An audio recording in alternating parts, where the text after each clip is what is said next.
Salut tout le monde, j'espère que vous allez bien. On se retrouve aujourd'hui pour l'épisode numéro 2 de Mr. Brown Therapy, yes, 2. Et le titre de cet épisode, c'est Les Noirs vont aussi en thérapie. Oui, il est temps d'en parler, il est temps de dire les vérités. Si tu es nouveau ou nouvelle, bienvenue sur ma chaîne. N'hésite pas à faire un tour, à regarder mes petites vidéos, à t'abonner, à liker. Tu peux aussi me retrouver sur Instagram et sur TikTok. C'est toujours le même nom, Mr. Ali Brown. Et puis, sans plus tarder, on va commencer l'épisode.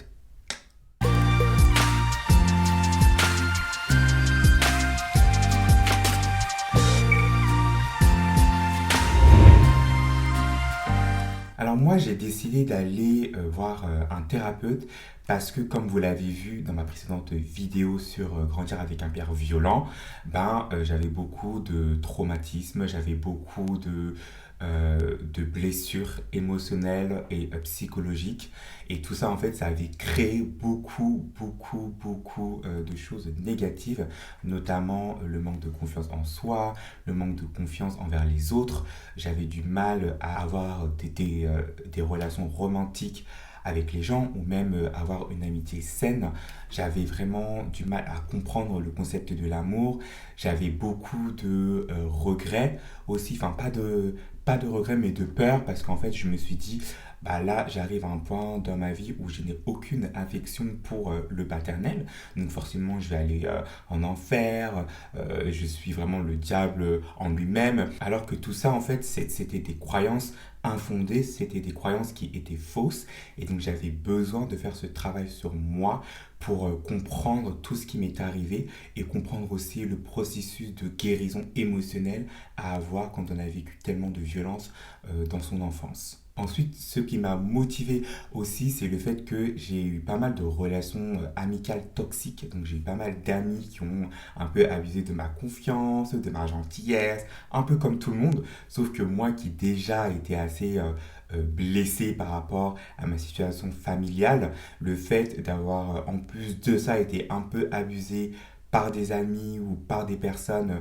enfin même par des collègues, hein, que ce soit dans le milieu voilà, personnel ou professionnel, le fait d'avoir subi ça, ça m'a aussi affecté émotionnellement. Du coup, j'avais également plus envie de parler aux gens. Il y a un moment dans ma vie où clairement j'avais que 4 ou 5 amis et j'étais en mode it's fine. Je veux pas parler avec quelqu'un d'autre, je veux pas avoir d'autres amis, je veux pas avoir un groupe d'amis, j'ai évité tous les groupes. J'étais en mode, moi je suis un solitaire, c'est mort. Donc du coup, ça aussi, ça m'a motivé parce que je me suis dit, ok, il y a quelque chose à faire. Il faut vraiment travailler sur soi en fait, parce qu'on ne va pas toujours rester chez soi avec sa couverture et puis Netflix. Il y a un moment où il faut aussi aller vers les gens. La troisième chose aussi qui m'a motivé à aller en thérapie, c'est le fait que j'étais souvent en dépression, donc j'étais très seul, donc la solitude, c'est vraiment quelque chose que je connais, et ça sera le thème d'un autre épisode, mais c'est également quelque chose qui m'a motivé, donc le fait d'être toujours triste, d'être mélancolique, d'être dans un état dépressif, de, de, de, de toujours se sentir seul, de ne pas être bien avec soi-même, voilà, de toujours vouloir combler un manque. Je pense que c'était un manque affectif, mais il y avait aussi plein de choses qui faisaient que j'étais toujours dans un cercle vicieux, dans un cercle de solitude et d'état dépressif. Donc j'avais vraiment besoin d'aide. Enfin, le dernier point, et ça a vraiment été l'élément déclencheur, c'est ce qui m'a poussé à aller en thérapie, ça a été mon coming out. Donc après avoir fait mon coming out, franchement, je pense que j'étais en dépression. Ça s'est tellement mal passé, ça a été tellement virulent, choquant, que émotionnellement et psychologiquement, j'étais arrivé à un point où c'était trop lourd. Je vais pas rentrer dans les détails parce que j'aimerais bien en faire un épisode où vraiment, enfin une vidéo où vraiment parler de mon coming out, mais en gros, mon coming out s'est pas bien passé. Et ce qui a fait que j'étais très triste, j'étais vraiment pas bien du tout. J'avais des pensées suicidaires. Il y a des moments où en fait, au moment de prendre le métro, en fait, je me disais en vrai, saute. Like, just hand it. Et j'étais rarement arrivé à ce point-là dans ma vie. J'ai eu des moments low. J'ai eu des moments où, oui, effectivement, on pense un peu à la mort, mais de là à me dire, là, en fait, le métro arrive, t'es juste un pas, en fait, d'être soulagé de toute cette souffrance-là. Ça m'était pas arrivé. Et en fait, c'est ça aussi qui m'a un peu inquiété, ça m'a alerté. Et du coup, je me suis dit, OK, I need help. Et à ce moment-là, j'avais un copain. Et donc, du coup, le fait d'être dans cet état-là, je ne pouvais pas être dans une relation romantique. De mon côté, en fait, quand je suis dans cet état-là, j'ai tendance à me renfermer sur moi-même. Et donc, je vais être seul. Donc, du coup, on a dû mettre fin à cette relation quelques semaines après. Mais quand on était ensemble, en fait, il a vu mon état et il m'a dit, écoute, Ali, va voir un thérapeute. J'en connais une. Elle a aidé deux de mes amis. Voici son contact. Vas-y. Et du coup, j'ai pris ses coordonnées et j'ai pris un rendez-vous. Et c'est à ce moment-là que j'ai eu mon premier rendez-vous, encore une fois, je me répète, avec une thérapeute. Et du coup, je remercie bien évidemment my ex-boyfriend. Ça fait... Je suis trop vénère de le remercier, ouais. En vrai, on a de bonnes relations ensemble. It's my friend now. Donc maintenant, on est de bons amis, donc comme quoi. Et donc voilà, donc c'est comme ça que ça a commencé et c'est comme ça que j'ai décidé d'aller en thérapie. Avant de rentrer dans le sujet du comment est-ce que la thérapie m'a aidé, je voulais qu'on s'arrête quelques minutes pour faire un point sur les croyances et les appréhensions qui nous freinent à aller voir un thérapeute ou un psychologue. La première croyance, c'est une croyance vraiment que beaucoup d'Africains pensent, croient et répètent constamment. Les psychologues et les thérapeutes sont des sorciers. Ils rentrent dans ta tête, ils font ci, ils font ça. Et les mêmes personnes qui disent que les psychologues sont des sorciers sont les mêmes personnes qui vont aller voir des marabouts et des griottes au village. Qui est plus sorcier que qui? Il y a un moment où il faut respecter le travail professionnel des gens. Un psychologue ou un thérapeute n'est pas un sorcier. Ce sont des personnes qui ont étudié l'esprit humain, qui ont étudié le conscient, le subconscient, la psychologie tout simplement. Et donc je trouve ça très réducteur de réduire ça en fait, toutes ces compétences intellectuelles mais aussi émotionnelles, parce que je pense que être psychologue c'est acquérir des compétences académiques mais aussi des compétences liées à l'expérience de la vie et des compétences émotionnelles, et je trouve que c'est réducteur de réduire ça à de la sorcellerie. Et donc c'est quelque chose que j'ai dû affronter avec moi-même. J'ai dû me dire, en fait, cette thérapeute n'est pas une sorcière. C'est pas Karaba. Va voir une thérapeute. Et donc ça, c'est une croyance vraiment que je souhaite que les gens arrêtent d'avoir. Un psychologue, une thérapeute, ce ne sont pas des sorciers. La seconde appréhension, c'est le prix. Il faut savoir que mes séances de thérapie coûtent 75 €. C'est énorme. Et en fait, quand du coup mon pote m'a conseillé d'aller voir une thérapeute, le premier réflexe, ça a été mais c'est trop cher. 75 €. Et après, je me suis posé et je me suis dit, en fait, il y a un moment dans la vie, il faut investir en soi. Tu ne peux pas toujours être en dépression, tu ne peux pas toujours être triste, tu ne peux pas toujours avoir des pensées suicidaires, tu ne peux pas toujours avoir des pensées négatives et juste rester là dans ton lit et pas vouloir investir pour aller te guérir, en fait, pour aller te soigner, pardon. Je me suis dit, les 75 €, de toute façon, tu vas les dépenser. Soit tu vas les mettre dans Netflix, tu vas les mettre pour aller acheter des fringues, tu vas les mettre pour aller au restaurant, tu vas les mettre pour aller acheter un jeu vidéo, tu vas les mettre dans du n'importe quoi. Donc autant prendre cet argent-là et l'investir en soi, en toi-même, et l'investir dans ton bien-être, l'investir dans ta guérison psychologique et émotionnelle. Je me suis vraiment posé et je me suis dit, est-ce que ça en vaut le coup? Est-ce que tu préfères mettre ces 75 € dans des kebabs ou tu préfères les mettre dans ton bien-être et dans ton évolution? Parce que aller voir un thérapeute, aller voir un psychologue, c'est un investissement sur le long terme. C'est la même chose qu'investir dans l'immobilier. C'est la même chose qu'investir dans une entreprise. C'est la même chose qu'investir dans une relation. C'est sur le long terme, en fait. Il y a beaucoup de personnes qui pensent qu'on fait juste une séance et ça y est, on est guéri. C'est faux. On n'en fait pas une, on n'en fait pas 10, on n'en fait pas 20, on n'en fait pas 100. On en fait le nombre nécessaire pour se sentir bien. J'avais l'air autoritaire, hein. Donc voilà, donc je me suis vraiment posé avec moi-même et je me suis dit, en fait, Ali, dans la vie, et ça c'est quelque chose aussi que je veux vraiment partager dans cette vidéo, dans la vie, personne ne va venir t'aider. Personne ne va venir te tendre la main. Personne ne va t'appeler parce que tu es triste. Personne ne va venir te caresser le dos parce que tu as mal. Personne ne va aller te payer un psychologue parce que tu es dépressif. No one. La seule personne qui peut t'aider dans cette vie, c'est toi-même. Et c'est à toi de prendre tes ressources pour aller chercher de l'aide à l'extérieur. Ce n'est pas à l'extérieur de venir t'aider. C'est à toi de faire les démarches pour aller chercher de l'aide. Et dès que j'ai compris ça, ça a été déjà une première évolution et je me suis dit, ok, c'est un mindset et à partir de maintenant, je vais investir dans mon bien-être. Donc je vois toutes les séances que j'ai mis en thérapie, non pas comme une perte d'argent, mais comme un investissement dans mon bien-être. Et c'est un investissement que je referai et que je continue à faire toute ma vie. Parce que je ne me suis jamais senti aussi bien en dépensant 75 euros. La thérapie m'a aidé sur de nombreux points. Je ne vais pas tous les aborder. Je vais juste parler de quelques points. Et le premier, ça a été de faire le deuil. Oui, faire le deuil vraiment de mon passé. Faire le deuil des blessures que j'ai subies, des violences que j'ai subies. Faire le deuil de mes erreurs. Faire le deuil et le deuil en fait. Genre, j'avais tellement de haine, tellement de colère que en fait, je ne voyais plus. Franchement, j'avais plus espoir dans le futur, j'avais plus espoir en moi-même. J'étais dans un cercle vicieux. Et en fait, il y a un moment où je me suis rendu compte que mon cœur était juste blessé.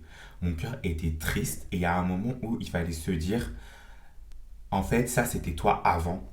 Le toi de avant était blessé, il pleurait, il était triste. Et en fait, il est temps que cette personne-là meure, en fait. Et je pense que c'est ça, enfin, pour moi, c'est vraiment un suicide spirituel. Je pense qu'il y a un moment où il faut avoir un suicide spirituel et juste se dire, cette version de moi, aujourd'hui, je ne la veux pas. Je mets un terme à cette version-là et je passe à autre chose. Je deviens la meilleure version de moi-même, une autre version. Et donc il faut faire le deuil de cette version-là. Il faut faire le deuil de toutes ces erreurs, de tous ces traumas. Il faut faire le deuil des actions qu'on n'a pas fait, des échecs, de tout, des relations toxiques. Il faut faire un deuil. Et pour faire un deuil, il faut comprendre qu'est-ce qui nous a amené à avoir ces actions. Qu'est-ce qui nous a amené à être dans ces situations-là. Qu'est-ce qui nous a amené à être la personne qu'on est aujourd'hui et comment est-ce que ces expériences-là, ces situations-là nous ont aidé à être la personne qu'on est aujourd'hui. Parce que tout ce qui nous est arrivé dans le passé n'est pas forcément mauvais. Même les violences que j'ai subies aujourd'hui me permettent d'être la personne que je suis. Et ça fait mal de se dire que parce que j'ai vécu tant de violences, je suis la personne que je suis. Ça fait mal, mais d'un autre côté, c'est la réalité. Et il faut l'accepter. Et il faut voir aussi, enfin, il faut se pousser à voir le positif dans chaque situation. Et parfois c'est dur, parfois c'est épuisant, c'est éprouvant, mais on y arrive. Donc moi, ça a vraiment été de faire le deuil de mon passé, de faire le deuil de cette personne-là. Et d'ailleurs, j'avais commencé à faire le deuil il y a quelques années, puisque en fait, j'ai deux prénoms. Et j'ai décidé qu'on arrête de m'appeler par mon deuxième prénom et qu'on m'appelle uniquement par mon prénom Ali. Parce qu'en fait, l'autre prénom, pour moi, c'est une autre personne. Et j'étais déjà dans cette transition de faire le deuil et de me dire, en fait, je ne veux plus être associé à ce personnage-là. Et aujourd'hui, je suis Ali, a.k.a. Mr. Ali Brown. Le deuxième point, ça a été travailler sur les polarités. Oui, il faut savoir que moi, je suis une personne qui n'aime pas choisir. Je vois la vie comme un buffet et je veux tout goûter. Je veux tout faire, je veux faire toutes les activités, je veux danser, chanter, écrire, je veux tout faire. Et souvent, je me retrouvais dans des situations où à chaque fois que je devais faire un choix, je me disais, ce choix-là, soit il est bon, soit il est mauvais. Et c'était souvent ça. Tu veux être en couple, mais en même temps, tu veux être indépendant. Une polarité. Tu veux être un entrepreneur, mais d'un autre côté, tu veux continuer à travailler pour une entreprise. Tu vois, une polarité. Qu'est-ce que je pourrais vous prendre d'autre? Tu as envie d'aller au McDo, mais d'un autre côté, tu veux être healthy. Une polarité, tu peux très bien aller manger un burger et être healthy. Ça veut rien dire. Il faut juste que tu fasses plus de séances de sport pour te permettre de brûler les calories que tu auras mangées quand tu iras au restaurant. Mais il y a plein de choses comme ça dans ma vie au quotidien et même quand je prenais de grosses décisions où j'avais toujours ce conflit interne et du coup j'avais du mal à me décider pour prendre des décisions et pour avancer dans la vie. Il faut savoir que quand tu prends une décision, plus tu doutes et plus tu hésites, plus tu vas échouer. Et moi, en fait, à chaque fois que je prenais une décision, automatiquement, je me disais, oh, je suis allé à gauche, attends, à droite, là, ça a l'air chiant. Attends, je vais regarder, attends, mais si jamais tu vas à droite, les gens, ils vont dire ça. Mais si tu restes à gauche, tu vas pas te sentir bien. Mais là, à droite, en fait, tu as vraiment l'air bien, mais à gauche, tu as l'air... Et du coup, j'étais toujours perdu. Et donc, on a vraiment travaillé sur les polarités, sur qui je veux être et qui je suis, sur ce que je veux atteindre. Et tu vois, ça a été plusieurs séances et c'est là où j'ai vraiment appris que en fait l'être humain est hyper compliqué et qu'on a tous ces polarités en soi et que c'est très important d'en être conscient. Le troisième point, ça a été l'acceptation. Apprendre à m'accepter tel que je suis. Et quand je dis apprendre à m'accepter, c'est pas forcément physiquement, hein, mais c'est apprendre à accepter mes qualités. Oui, parce que souvent, en fait, on est tellement concentré sur ses défauts qu'on en oublie ses qualités. Et je me rappelle qu'il y avait une séance où ma thérapeute m'a dit, bah écoutez, vous prenez cette feuille et vous allez me dire toutes vos qualités, tout ce que vous croyez. Et du coup, j'ai dû dire mes qualités à haute voix. Et franchement, ça a été révélateur. Alors moi, je suis pas du tout... Alors certes, aujourd'hui, je suis en mode I'm a bad bitch, yeah girl. Mais avant ça, en fait, je me faisais pas forcément de compliments. Genre, au contraire, tout ce que je me disais, c'était t'es bête, t'es nul, t'es moche, t'es gros, tu vas jamais réussir, t'es faible. Et en fait, elle m'a dit tout ce discours-là, vous ne voyez que vos défauts, mais pas vos qualités. Il faut apprendre en fait à vous accepter, à accepter vos qualités.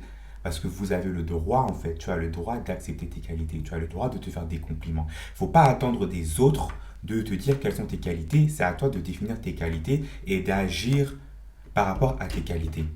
Tu vois ce que je veux dire? Si ta qualité c'est je suis une personne honnête, alors tu agis comme une personne honnête. Si ta qualité c'est j'aime le partage, alors tu agis comme une personne qui aime partager. Et c'est le travail que j'ai fait sur moi-même. C'est vraiment accepter qui je suis, accepter que je sois un homme noir, homosexuel, accepter mon bégaiement, accepter mon passé, accepter mes erreurs, accepter les choses que j'ai pu dire qui ont été blessantes aux gens, accepter mes défauts, parce qu'il faut aussi, il y a des défauts qui en fait sont des défauts. Point. En fait, on ne veut pas que ça change et parfois on veut tellement changer ces défauts qu'on se perd.